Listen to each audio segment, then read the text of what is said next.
அதாவது ஒரு விபத்து வேணும்னு யாரும் பண்ணுறதே இல்லை. ஒரு விபத்து நடந்துருது. நடந்ததில் இது பண்ண முடியும் அப்படின்னு தெரிஞ்சுக்கிட்டு தெரியாத மாதிரி இருக்கிற என்னால் முடியல. இது கொடுத்தா உங்கள் பையன் பூமியில் வாழ்வாருன்னு ஒன்று இருந்தால் நீங்கள் செய்யாமல் இருப்பீங்களா? ஆனால் அதுக்காக எங்கள் வீட்டில் உங்கள் வீட்டில் நடக்கட்டுன்னு நான் சொல்ல வரல. என் வீட்டில் நடந்துருச்சு.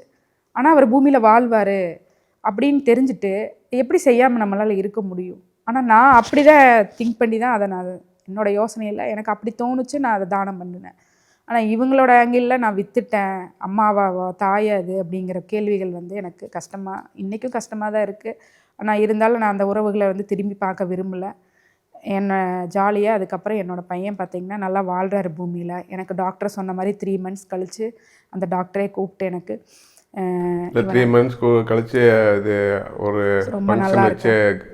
நல்லா கிராண்டாக ஒரு ஃபங்க்ஷன் அந்த ஹாஸ்பிட்டலில் வச்சு என்னை கௌரவிச்சு அப்புறம் அதுக்கப்புறம் பார்த்தீங்கன்னா அந்த டாக்டரில் நீ இப்போ எங்கள் ஆஸ்பத்திரியில் 5 பேர் உங்களையாட்ட இப்படி நிறைய பேர்த்துக்கு மறுவாழ்வு கொடுத்துருக்காங்க, இப்படி ஒரு நிகழ்வு உங்கள் சம்பவத்துக்கு அப்புறம் நடந்துகிட்டு இருக்குது அப்படின்னு சொல்லி எங்ககிட்ட சொன்னாங்க.